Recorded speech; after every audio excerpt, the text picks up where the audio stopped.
જય ઈસુ। આજે 26મી ફેબ્રુઆરી 2026 તપઋતુકાળનો 11મો દિવસ। જીવનદાય રોટીમાં આપ સૌને સુસ્વાગત।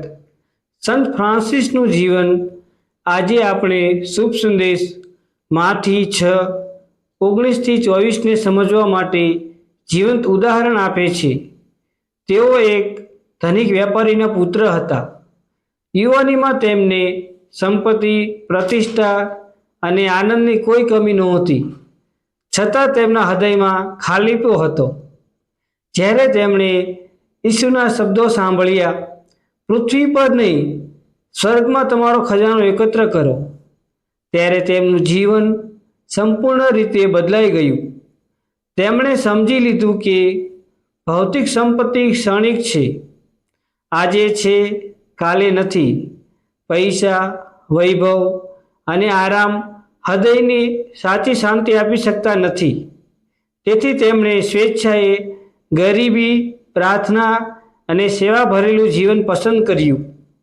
દુનિયાની નજરે તેઓ ગરીબ બન્યા, પરંતુ ઈશ્વરની નજરે તેઓ સાચા અર્થમાં ધનિક બન્યા। તેમનો ખજાનો સદ્ગુણો, કરુણા, વિનમ્રતા અને ઈશ્વર પ્રેમ હતો। ઈસુ કહે છે, જ્યાં તમારો ખજાનો છે, ત્યાં તમારું હૃદય પણ હશે।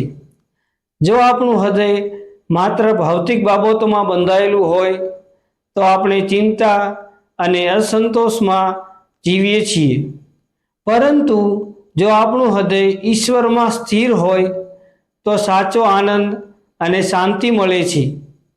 ઈસુ નરવી આંખ વિશે પણ કહે છે। જીવન વિશેની યોગ્ય દ્રષ્ટિ, નરવી આંખ ધરાવતો માણસ ઈશ્વરને અને દુનિયાને સાચી રીતે જોઈ શકે છે। સંત ફ્રાન્સિસ પાસે આવી જ દ્રષ્ટિ હતી। તેમણે ક્ષણિક વસ્તુઓને છોડીને શાશ્વત ખજાનો પસંદ કર્યો। ચાલો આપણે પણ પૂછીએ, આપણો ખજાનો ક્યાં છે? પૃથ્વી પર કે સ્વર્ગમાં?